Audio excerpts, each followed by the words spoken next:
সাল্লাম তাদের সাথে 27টা যুদ্ধ করেছেন নিজে নেতৃত্ব দিয়ে। আর আমরা বলবো যে না কোনো অসুবিধা নেই, আপনারা আপনাদের মতো বলেন, আমরা আমাদের মতো বলবো, কোনো সমস্যা নেই।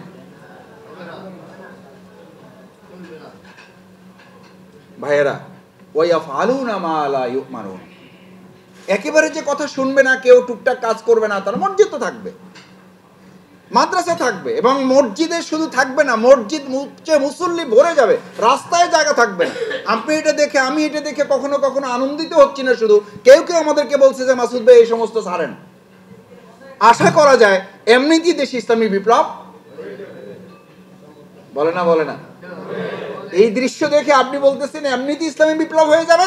আর রাসূল করিম সাল্লাল্লাহু আলাইহি ওয়াসাল্লাম 1400 বছর আগে এই দৃশ্য দেখে বলেছিল মাসাজিদুহুম আমেরা, তোমাদের মসজিদগুলো মুসল্লিতে পরিপূর্ণ হবে, ওহিয়া খরাবু মিনাল হুদা, ওখানে হেদায়েত থাকবে না, ওয়ালাইসা ফিহিম মুমিন, ইমাম থেকে শুরু করে একদম পিছনের কাতারে জুমার নামাজে যে আইসা রাস্তায় জায়নামাজেরও বিছানার সময় পায় না, আরেকজন জায়নামাজে ভাগে দাঁড়াইছে বুঝছেন তো, নিজের পুরোটা বিছাবারও জায়গা হয় নাই, জায়গাই নাই, কোথায় দাঁড়াবে, হেইলে তার কোনায় দাঁড়াইছে। এইরকম উপচে পড়া মুসল্লি যখন হবে, তখন ইমাম থেকে শুরু করে ওই শেষ কাতার পর্যন্ত ব্যক্তি খুঁজে একজন ইমানদার বের করা যাবে না। এটা আপনারা সবাই মিলে যদি ঠিক না বলেন, তাতে ঠিক হয়ে যাবে এটা। আর এটা কার কথা? ওয়ালাইসা ফিহি মুমিন, ওয়ালাইসা ফিহি মুমিন, কারণ বলার লোক থাকবে, কি থাকবে না? করার লোক থাকবে না। তাহলে আজকে আমরা এখানে যারা আসছি, আমরা বলার এবং শোনার লোক আসছি ইনশাআল্লাহ। দেখছেন পরিস্থিতি। নাস্তা হয়েছে ভাইদের? ও নাস্তা দিবেন, এই জন্য এই অবস্থা। নাস্তাটা দিয়ে দেন ভাই। আমরা করার এবং শোনার লোক আসি নাই, আমরা বলা এবং শোনার লোক আসি নাই, আমরা বলার, শোনার এবং বলার,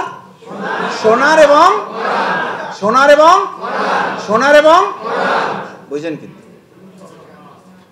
এই করার লোক যদি হয়ে থাকেন, না হলে আপত্তিটা কোথায়? আপত্তিটা শোনেন।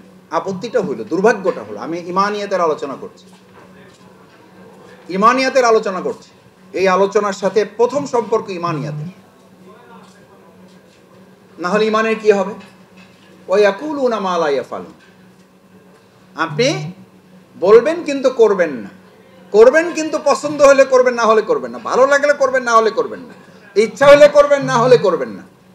সেই ব্যক্তির জন্য রাসূল করিম সাল্লাল্লাহু আলাইহি সাল্লামের বক্তব্য হলো ওয়ালিমান যালিকা আলাল ইমানি হাববাতিন খরদাল।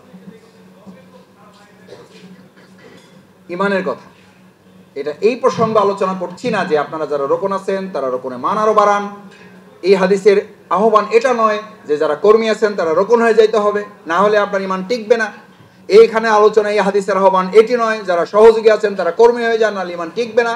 আলোচনা হচ্ছে ওয়ায়াকুলুনা মা লা ইয়াফালুন, বলবেন করবেন না, করবেন পছন্দ হলে, না হলে করবেন না, কঠিন হলে করবেন, সহজ হলে করবেন না, ইচ্ছা হলে করবেন, না হলে করবেন না। এই ব্যক্তির ব্যাপারে রাসূল সাল্লাল্লাহু আলাইহি ওয়াসাল্লামের সামারি হচ্ছে ওয়ালিমান যালিকা আলাল ঈমানি হাববাতিন খরদাল, ওই লোকটার মধ্যে সরষে দানা পরিমাণ ঈমানও আর বাকি থাকে না। কি থাকে না? কতটুকু? সরষে দানা পরিমাণ। সেই ব্যক্তির দোষ কি ভাই? সে গাঁজা খাইছে, সুদ খাইছে, ঘুষ খাইছে, দর্শন করছে, চুরি ডাকাতি, সন্ত্রাসী রাহাজানি, টেম্পু স্ট্যান্ড দখল করছে, গরু ছাগল জবাই করে খাইছে মানুষের, এগুলো তো আগে ছিল, এখন তো আর নাই। কারণ আপনারা এগুলো করেন নাই, আপনারা ভালো, আপনারা এগুলোর মধ্যে না। আল্লাহ রাসূল সাল্লাল্লাহু আলাইহি ওয়াসাল্লাম বলেছেন এগুলো কিচ্ছু করার দরকার নাই তোমার, এর ধারে কাছেও তুমি যাও নাই। তোমার অন্যায় শুধু এইটুকু, তুমি বলছো করো নাই, এবং যাও করছো তাও নিজের ইচ্ছা মতো করছো। ইসলাম যা বলছে তা করো নাই, তোমার ইচ্ছা মতো তুমি কাজ করছো। এইটুকুর অপরাধে তার ইমানের স্তর বলা হয়েছে ওয়ালিমান যালিকা আলাল ইমানে হাববাতিন খরদাল, তার মধ্যে আর সর্ষে দানা এক পরিমাণ ইমানও বাকি থাকে না। ভাইয়েরা, আমরা কি ইমান বাকি থাকা হারানোর জন্য আসছি, না ইমান আরো মজবুত করতে আসছি? তাহলে যা শুনবো তা, এটা হলো 1 নম্বর কথা। আলোচনার প্রথম দাবি হচ্ছে রাসূল করিম সাল্লাল্লাহু আলাইহি সাল্লামকে আল্লাহ তাআলা কোরআনে বারবার স্মরণ করিয়েছেন সামিনা ওয়া আতানা। সে শুনবে এবং সাথে সাথে তার মানার জন্য সে সিদ্ধান্ত নেবে। সাহাবা আজমাইন কিরামগণদের মধ্যে এমন স্পৃহা ছিল যে তারা আলোচনা শুনেছেন। আমরা তো রাতের খাবারের জন্য অপেক্ষা করি, আর তার দুই হাতে বাটিতে খেজুর ছিল, এক হাতের মুখে দিয়েছে, বাকিগুলো ফেলে দিয়েছে। ওইটা খাওয়ারও সময় তার হাতে বাকি ছিল না, এই জন্য যে তাতে সে সময় নষ্ট হবে, সে সিদ্ধান্ত বাস্তবায়নে ওই সময়টুকু নষ্ট করতে। আর আমরা কি বলি, কবে আলহামদুলিল্লাহ আলোচনা ভালো হয়েছে, সিদ্ধান্ত নিয়েছি, ইনশাল্লাহ 2 বছর সময় দেন। কয় ভাই ইনশাল্লাহ 6 মাসের মধ্যে পরিস্থিতি একটা ঘটাই দেবো, কি যে হবে বুঝতে পারবেন।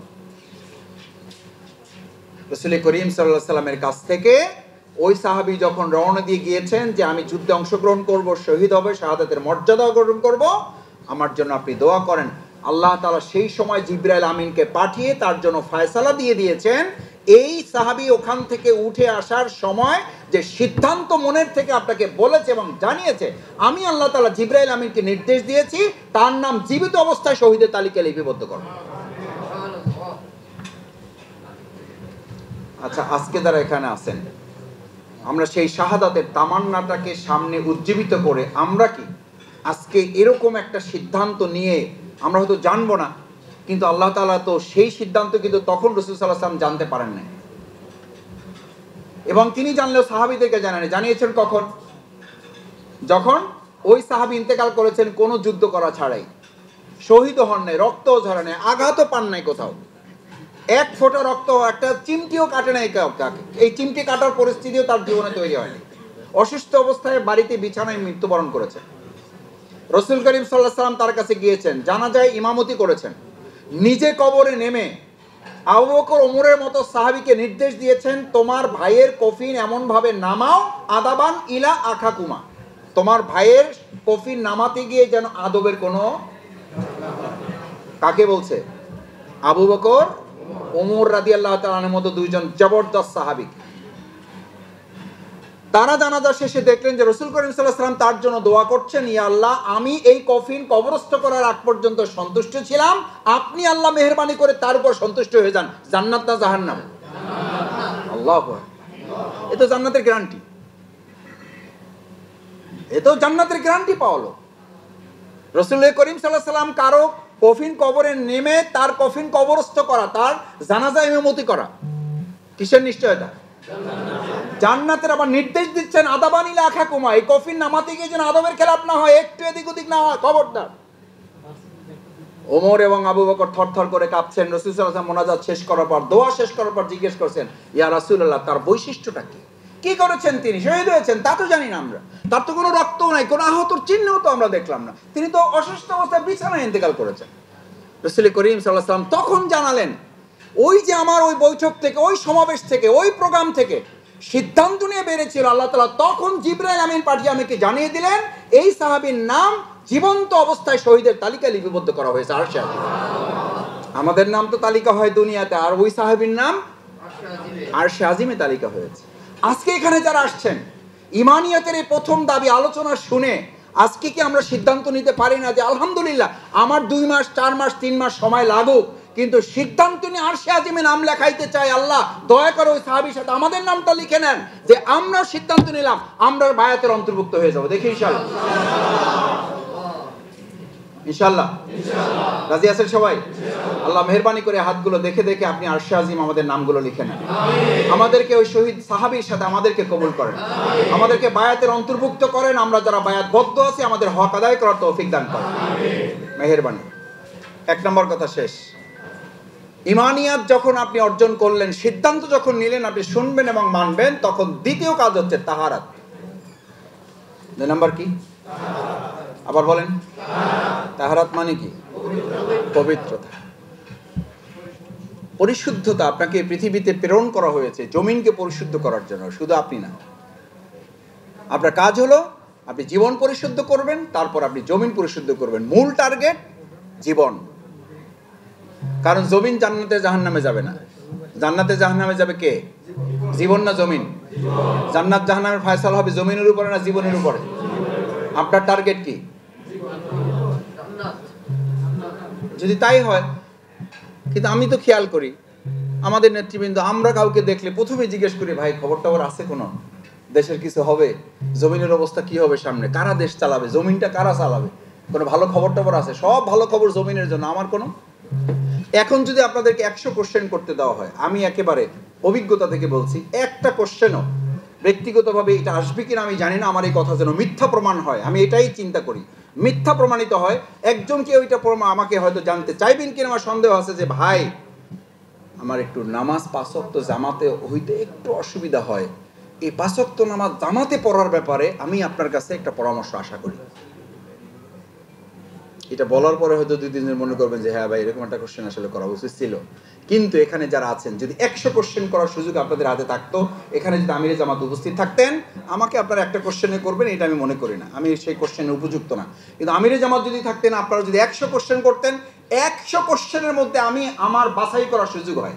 আমিরে জামাত যখন কোশ্চেন আহ্বান করেন, বাছাই করার সুযোগ হয়।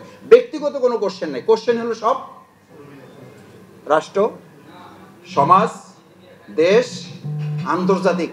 কোনো কোনো ক্ষেত্রে সাদে অভিযানের প্রশ্নে জামাতের পরিকল্পনা কি আমিরে জামাত জানতেছে?